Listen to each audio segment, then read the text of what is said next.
giving hits blunt. Peace, earthlings. What it is? What's up? I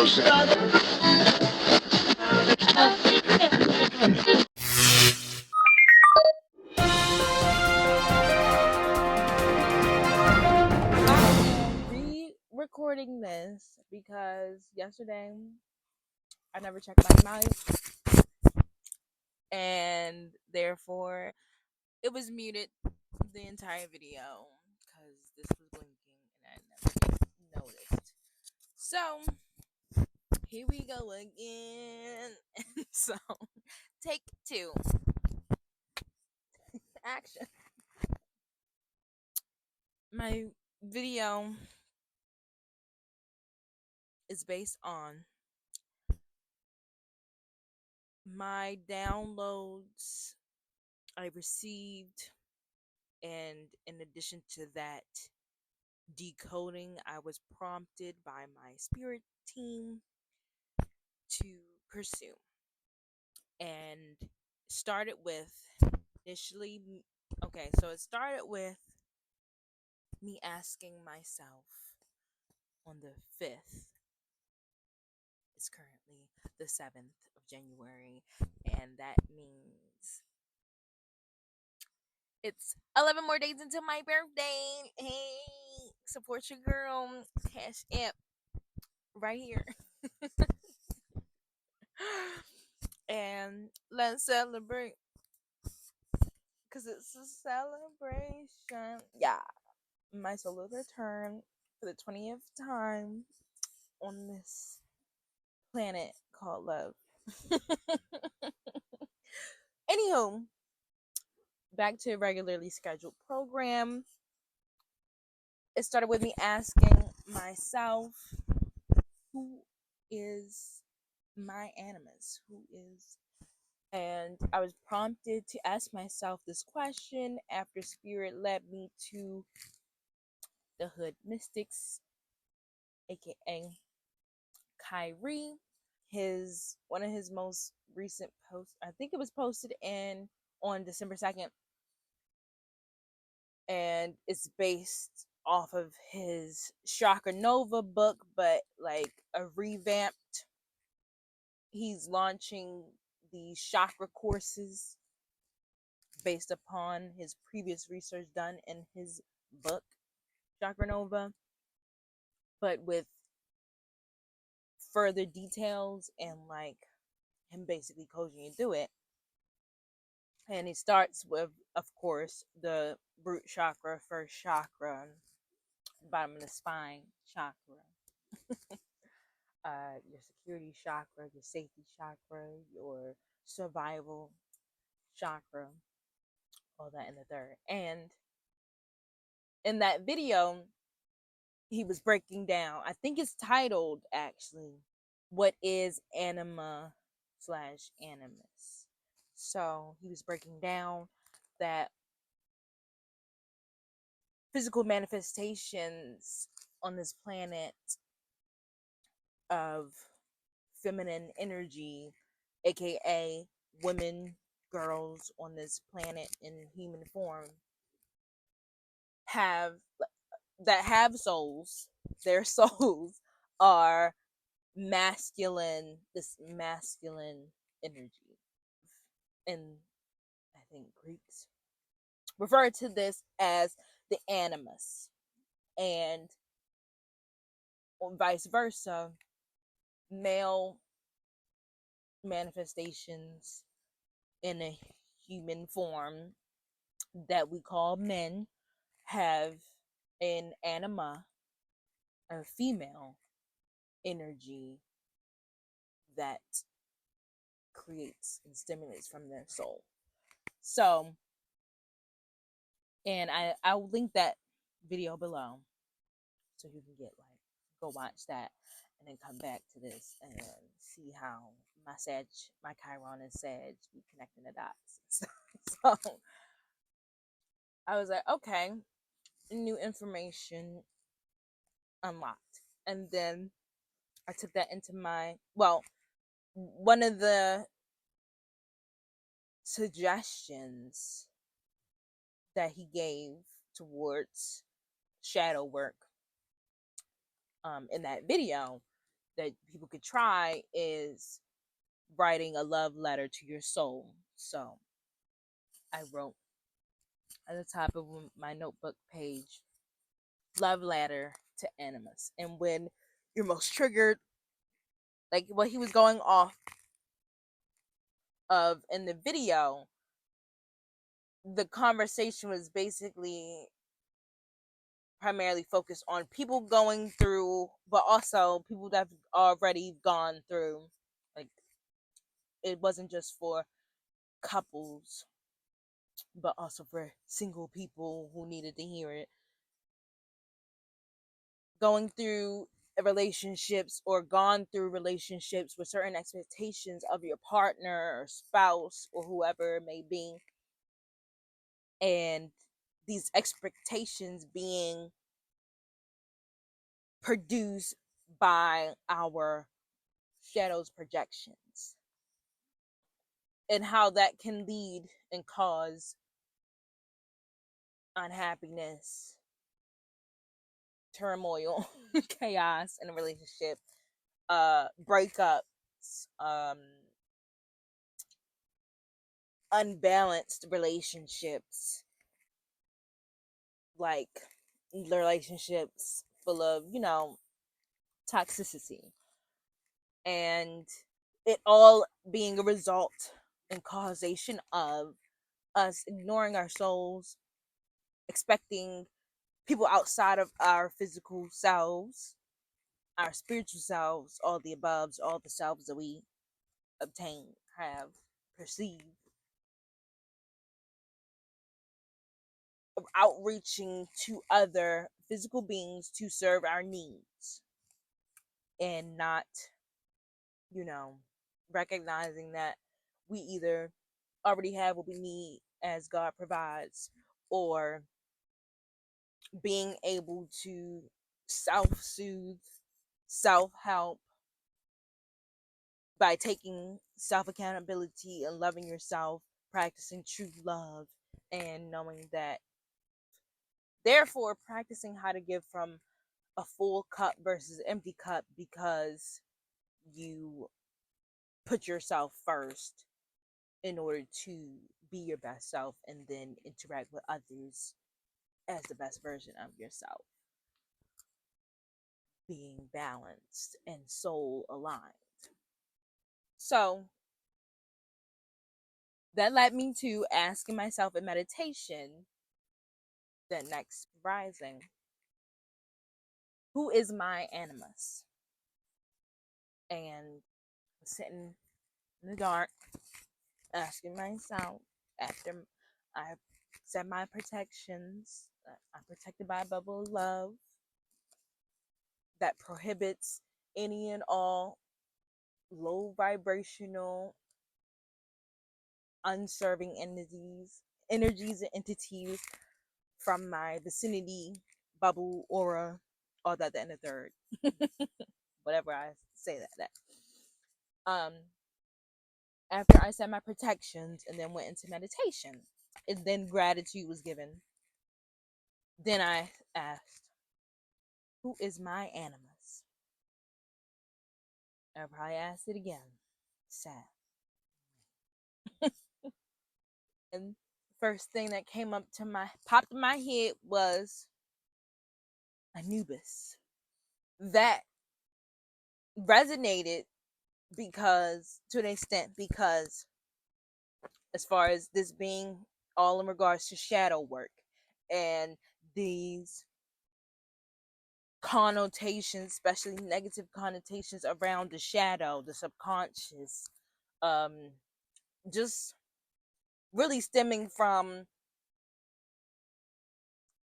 censorship, whitewashing, twisting of ancient texts, ancient practices, ancient ways, ancient concepts, where they knew that there really lacks a difference between good and evil, good or bad, love, evil, blah blah blah, and all that before the demonization of humanity was stimulated by these books and all this chaos and havoc created by mankind, and then misconceptions and misconstruing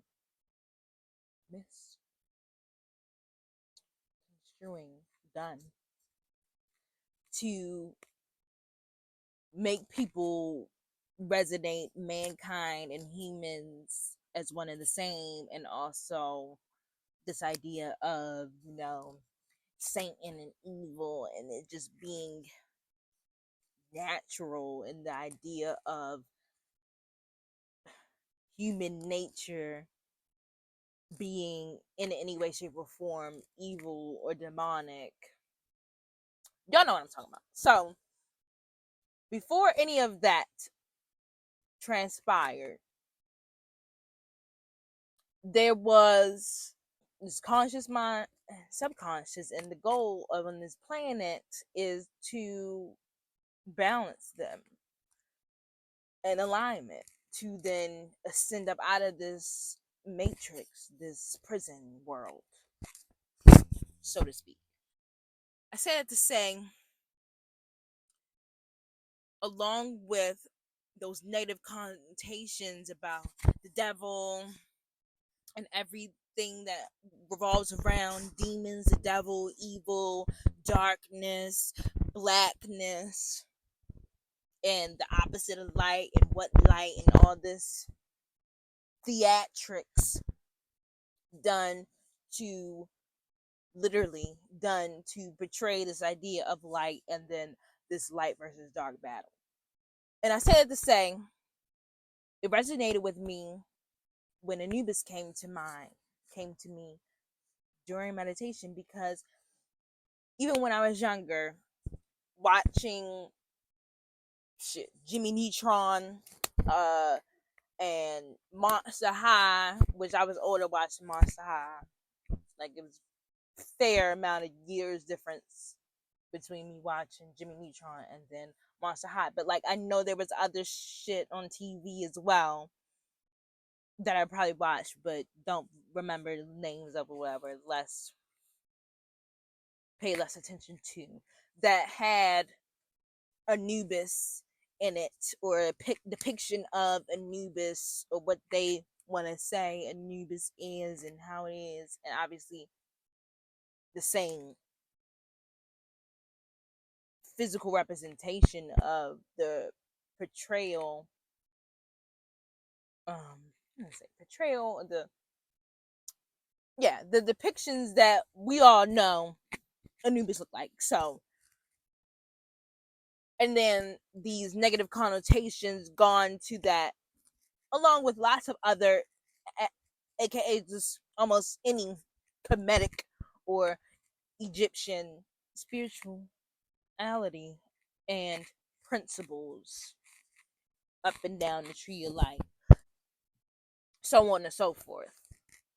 Due to subliminal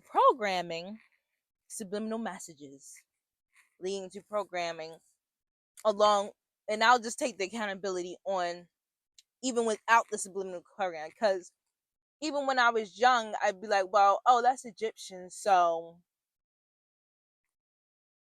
not the fact that it was, well, and before I knew about ancient Kemet and the word and the name Kemet, to me, when I was young, I was registering, oh, well, it's Egyptian. I'm Egyptian. I come from like, so on and so forth. Like, my name's Egyptian. My name, but is actually Cometian, Kemetic. But that's how anything Kemetic was going in my head, processed in my head. But it was just something about Anubis specifically, and not just because the head's black, but like it was given like this scary looking dog type thing, and really it was given this energy of fuck around, find out, and they'll fuck a nigga up. And I just never wanted to be or ever end up as the nigga Anubis is fucking up. So that's where my scariness, apprehensiveness would come from when I see Anubis and really looking in the eyes. Like the eyes, them eyes were fucking scary. Like I'm not even gonna hold you. Like still to this day, like at least the depictions I've seen on screen, them scary ass eyes, like they were giving me the eyes of like the fucking wildebeest in the Lion King, and I just picked up on that.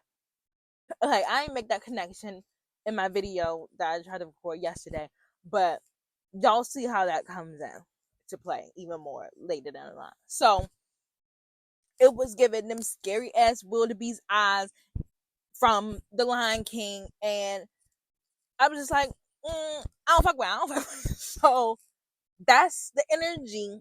Like for that to just be the first download, I was like, okay, always in alignment, like spirit always be spirit and God be God, and like I was like, okay, but is Anubis really my animus? Like the energy of my animus? Like it didn't feel like that, but it felt like the answer to what my shadow looked like to me when I'm thinking of the shadow and how even my classmates or some of my classmates have described them in meditation, picturing their shadow or times when they were younger, seeing like this form or figure of a shadow or like a shadow being like a dark image. I say image like either because they was in a dark, but also like just literally like it looking like a shadowy figure, and it looking like maybe not a specific shape or form, but it just having this essence, and also could have looked monstrous in their perception when they were seeing it and it was happening. So that ties into, for me, like, okay, I think a shadow, think of some shit that, you know, you ain't necessarily always resonated kindly with. And Anubis is that from a young age still to now. Like Anubis is that. Anubis, I know it's a bad mama jamma, and it's a bad mama jamma. I don't want to be on the bad side of reiterating again, like I said earlier.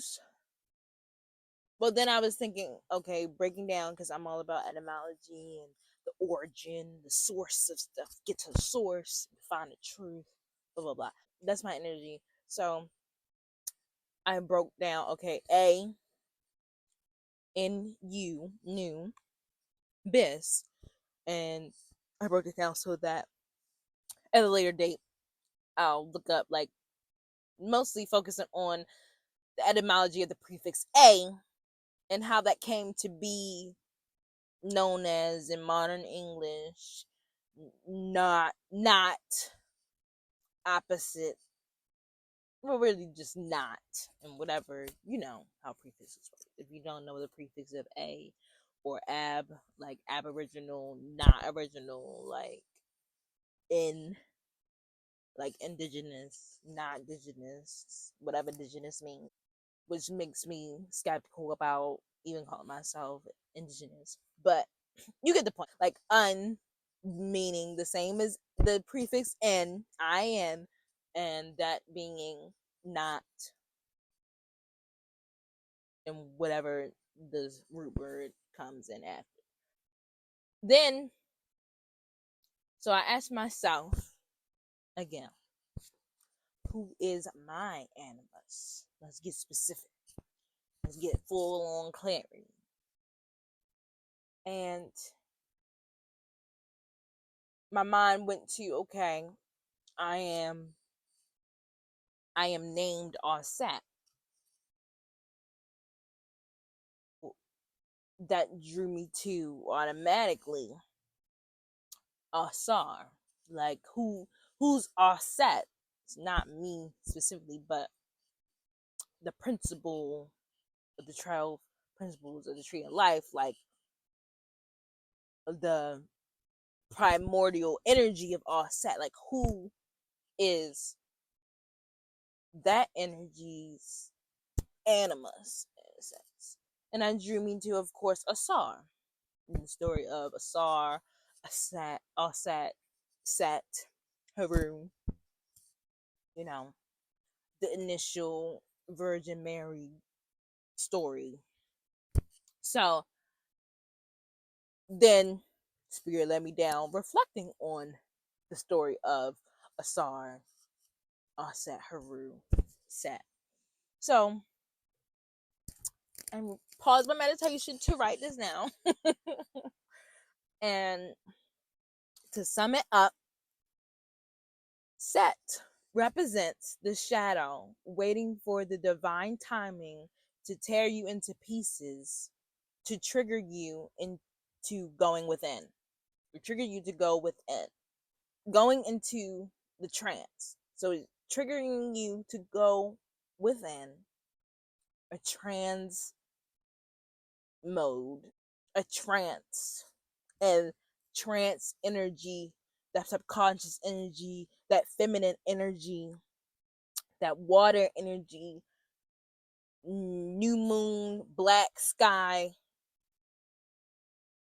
what would you say, antimatter, you melanin energy, whatever, all that, the third, that divine mother, divine feminine energy, that internal essence is all set. So in the story of Ausar being cut into what, 13 pieces, or was it 14 pieces, and the 14th wasn't found, so it was just 13. Anyway, can't remember the number, but and that 13th piece was being the phallus, and then causing her to, she couldn't find the phallus, so triggered the immaculate conception of Haru. The idea of, after being Ausar, after being defeated and slayed by his evil brother Set, and then Set scattering, cutting his body up into 13 pieces and spreading it across the land so that Set couldn't find his body, all his remains, and put him back together, whatever. It's, you see what I'm going. Like, so he was torn into pieces, and then required Set, which triggered that feminine energy, that internalization, that reflection within, that trance, in other words, is the energy of Set, which was necessary for the transition of the rebirth into Haru, and the rebirth of Ausar, leading to into being and becoming Haru. Post ego death. So let me restart. Set represents the shadow waiting for the divine timing to tear you into pieces, to trigger you to go within, go into the trance, Set, divine mother, divine feminine energy, necessary for transition, the rebirth into Haru. Post ego death arises the sun, the balanced self. After doing that shadow work, is unlocked after the vulnerable reflection incubates the spirit, aka the lower ka. And then that balances, the lower ka balances with the divine ka, along with the ba, and then out comes poof, an ascended being, or an evolved being headed for ascension. That triggered me to think of mid-meditation, the story of Hamlet, aka, as y'all might know, and most people might recognize as the Lion King. So, in that ties into the wildebeest, like I mentioned. But anyway, then I thought of the hero tragedy complex because that's been coming up time and time again, like if not just in the past 6 months, but in the past couple years. Like I watch a lot of anime, and every time you hear the word was, I hear the word resolve, or they're discussing one's usually done in flashbacks, and the backstory of every hero, first starting with their suffering, their trials and tribulations that led them, triggered them to be the hero, be the person, the demon slayer, whoever they were, and evolve to most of the seasons of the story, like who the character becomes. Hero tragedy complex that I learned about in what 12th grade English or whatever, 11th grade English, either that or like that kept sitting in the forefront of my mind watching that whenever I think of heroes or like almost any story that this applies to, like even Star Wars, whatever have you. So, but not the hero tragedy touches on it. The complex is about the hero after becoming the hero.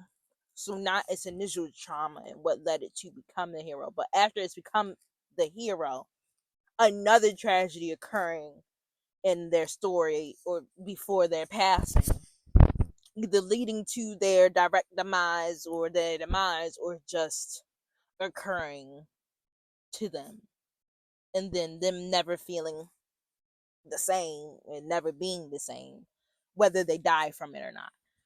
Not considering this complex based upon what it's actually about, but it made me think of like, okay, whatever you would call the hero complex before the hero tragedy complex, like the hero becoming the hero, and so their initial trauma. So I put, which got me thinking of a why, like why did I keep thinking of the hero tragedy complex? But I knew the hero goes through an initial trauma before becoming the hero, but the first initial trauma made me think of Chiron. And before my shadow work classes at SAU in a circle too, Fly High Gang, A, we had Chiron classes, and Chiron just just in retrograde in Aries like half of last year up until December 26th. So Chiron involving the key, and it's shaped like a key factor of shadow work, because it's a reoccurring trauma that unless you deal with, you're gonna remain stuck or unhappy and keep getting triggered and triggered and triggered, and is a key essential part of ascending. And as Professor Melanie always informs us, is that once you've done work with your Chiron, it's so much easier to eliminate other traumas or go through other traumas and heal through other traumas because you worked on your biggest one. So in the hero tragedy complex, I learned through the story of Oedipus, and that made me think of Oedipus. Well, he was born an orphan, but also went through some other before becoming the great Oedipus king. And these folk tales, folklores, and these Greek mythologies, the hero's always some king, and we're gonna hold into that because Ausar was a king. So, and then so was Haru. So we're getting into that, or like not king, ruler, sovereign, emperor, whatever you want to call it, but like the idea of a ruler being synonymous with the word popular today we know as king. That brought me to, okay, so let me break down. Y'all know how in The Lion King, the story of Hamlet, there's this good brother, Mufasa, my grandpappy, Mufasa, and then there's the dark one, the evil brother, the one full of resentment, lust, whatever, envy, um, revenge, vengeance, and all that in the third, holding this grudge because they wasn't the firstborn or whatever have you. They wasn't like their brothers, so they didn't get the throne. It wasn't their birthright to claim. So that leading up to their vengeance, their revenge of, oh, I'm gonna kill my brother because I'm so petty, I'm so hurt, my heart chakra's closed. I don't love myself because I'm not the king. Then Scar, the Stampede scene. Like, I know you know what I'm talking about. I want to get into all that because it's still triggering me. But anyway, Simba. So, anyway, y'all know what I'm talking about. So the story of Hamlet going the same way because they're the same story, just one written specifically for certain age groups, and one written by Shakespeare. So, um, Hamlet, of course, is the king, and then his brother come and kill him out of pettiness. So that's the story. So that's the same story of Asar and Set, and then Haru. if y'all if y'all keeping up with me. So I gotta hurry up because my phone about to die. So what I wrote during meditation was, are the characters being represented as brothers because we're reflections of our immediate reality, or yeah, we are reflections of our immediate realities slash surroundings, basically getting at, you know how people say the people around you are reflections of you, and the person you get mad at the most and triggered by the most is because of all this that you subconsciously probably forgot that you used to do, or someone would get on at you, and so now it triggers you when somebody doing it. And the, you know, concept that, oh, whenever somebody you don't like, let's say like at school, for instance, you go to school and there's somebody that always go on your nerves. You're like, oh, I hate when they do this, you hate when they do that. And then somebody say, oh, that's because y'all exactly the same. So that concept. So we are reflections of our immediate realities, and that including the people within those realities, our immediate surroundings, like especially our family, our nuclear family, people in our household, our immediate family, friend circles, groups, co-workers, whoever you spend most of your days of your life around. But in this case specifically, blood relations. So are they being depicted as brothers because we are reflections of our immediate realities and surroundings, since our minds depict the reality that we see and believe in, and it is repeated that those bonded by blood are most similar. For instance, genetically speaking, blood being thicker than water, the same, I know y'all heard of. But in storytelling, folk tales, fables, they're all filled with allegory, symbolism, and personification, not literal. So, in relation to these particular similar stories of Asar, Set, Hamlet, Lion King, the brothers are one and the same, like in a sense of twins being identicals, like same blood. You know, they what the fingerprint is different, but same everything else if they're fully identical, whatever. Specifically, But in these cases, the same being.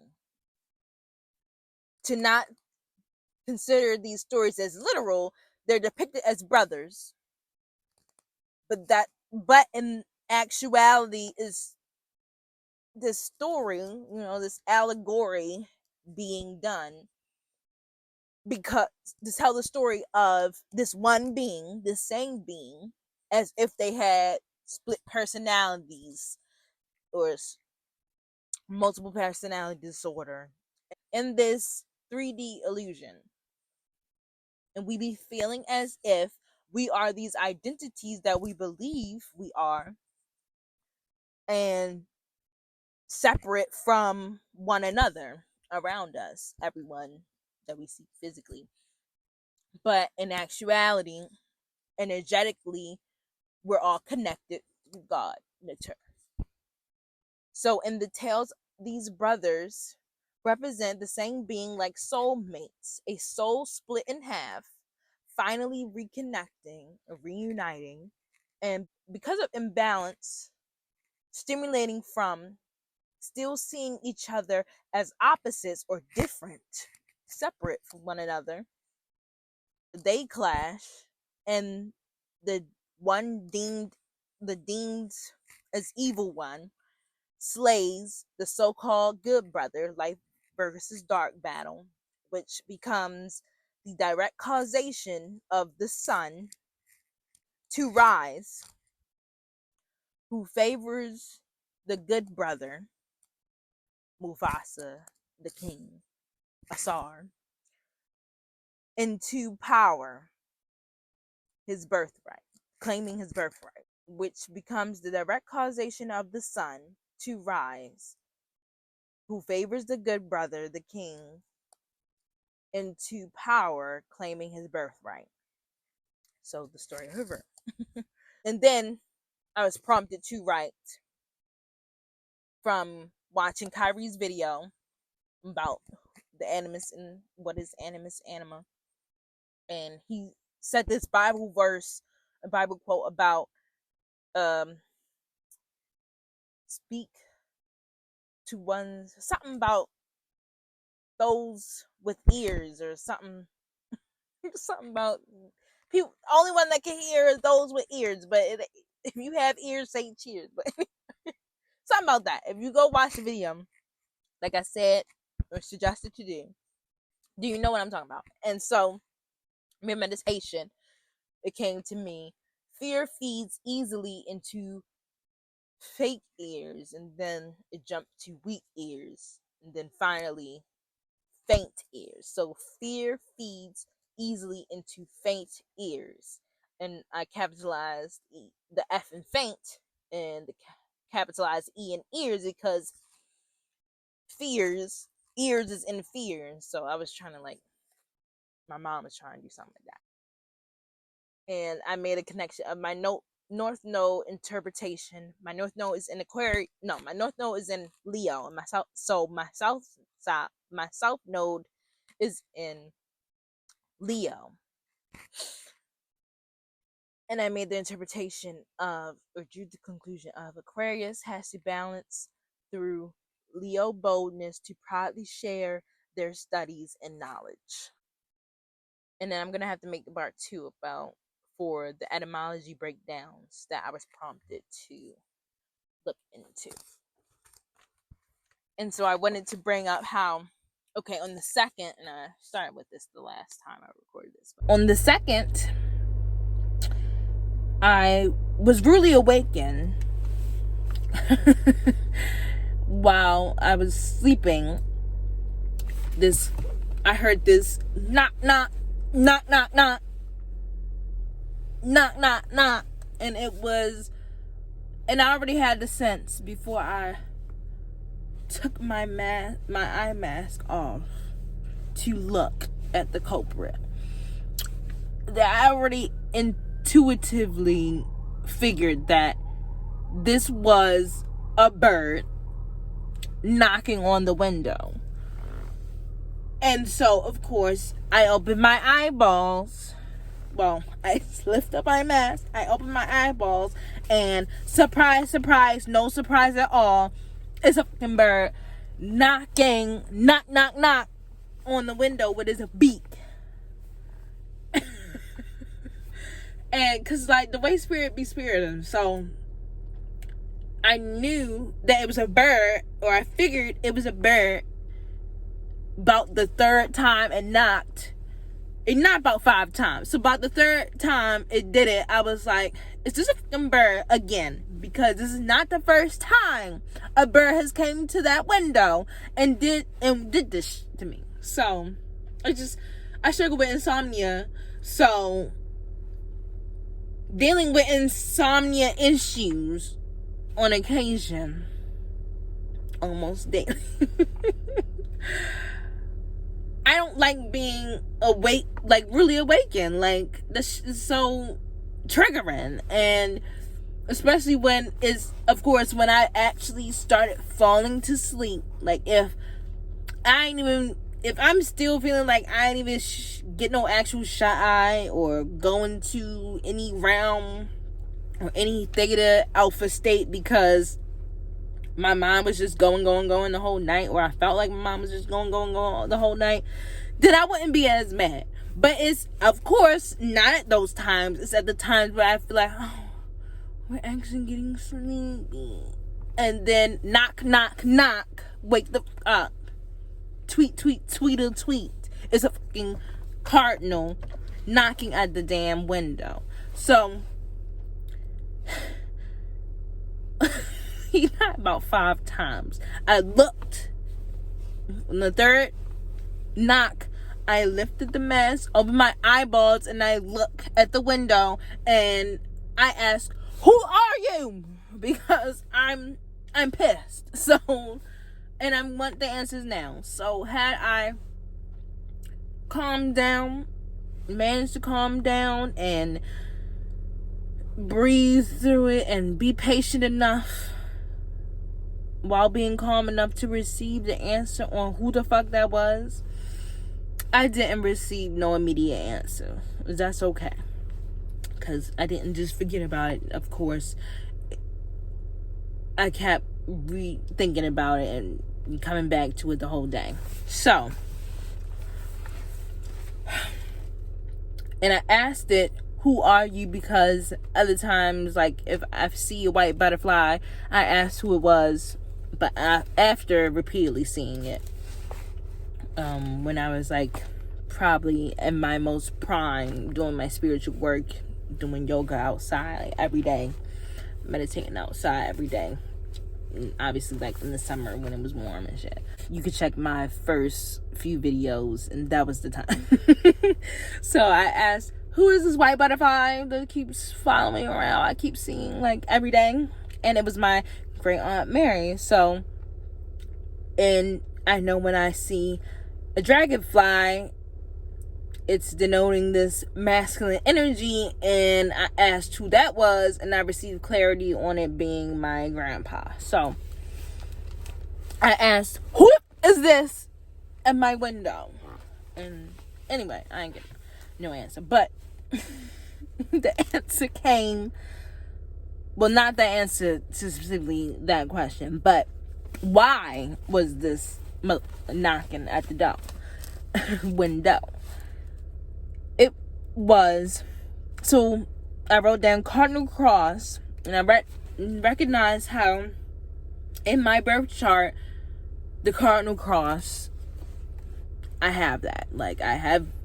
And if you don't know about cardinal crosses, fixed crosses, do some fucking research. Like, but anyway, the cardinal cross is, out of the 12 zodiacs, is the zodiacs with cardinal energies. So they are the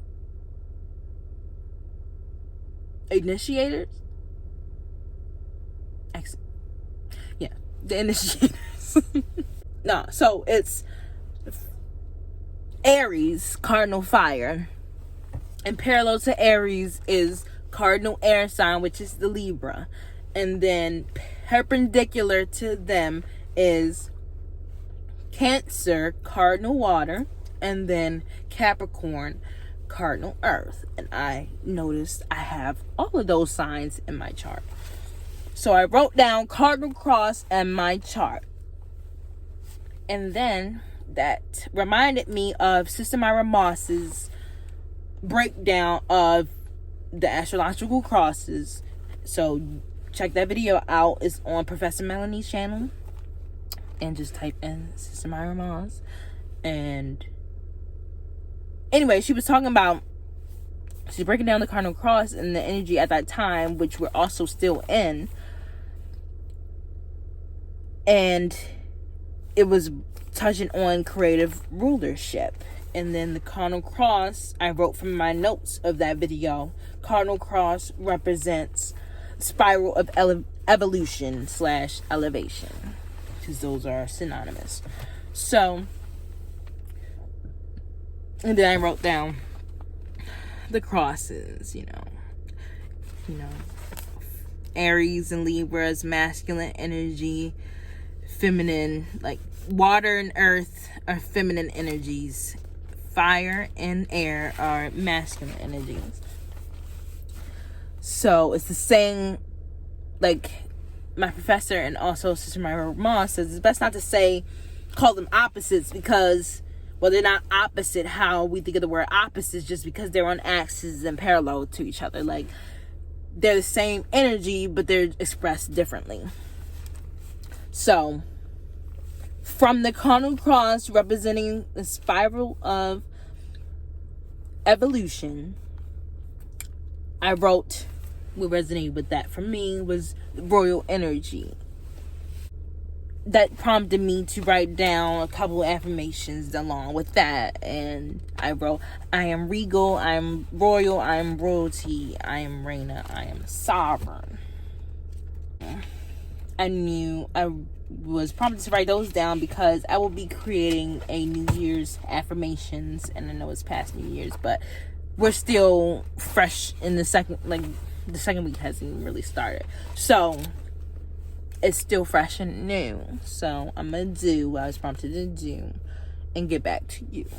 Yeah, and then I'll just make a new video to touch on the etymology aspects that I was prompted to go over. Because in class, in our last class, Fly High Gang, Inner Circle 2, I was prompted by Professor to watch my classmate Thomas, THT. I'll link his channel below. He made a video discussing newt and shoe, and that resonated with me. And he pointed out in class that day when Professor was calling me out, basically. Yeah, we're both here to decode, and things that he's here to decode, I'm here to decode, like piggyback off and decode, add more to it, and vice versa, flip it and reverse it. And yeah, so I took some notes from that, and the etymology I wanted to look in from that video was newt, and that tied into my download of Anubis and when I broke that down. And yeah, stay tuned for part 2, and we'll see how that all connects to the animus. And maybe I'll do the etymology of what animus and anima is as well. So I know this will reach everyone that was prompted to receive this message, whoever this was for, to hear and help on their spiritual journey, breaking down shadow work and decoding these stories that they put on the screen to make us not pay as much attention to it as we should, because they're not in the form of a Bible or religious text. So yeah, peace, prosperity, and provisions, heart chakra, love, energy, and like, share, subscribe, comment, do all those things, turn on post notifications, support you girl, all that and the third. And I'm getting my Fivver together this week. So if you require aid in your spiritual ascension journey, I will be providing and available to book for spiritual consultations, spiritual readings, astrological readings, and I can help you learn about yourself through going through your birth chart and explaining your life path number to you, which chakras you may need the most attention spent on right now in your life, or whatever have you. So yes, have a blessed day and stay tuned for more.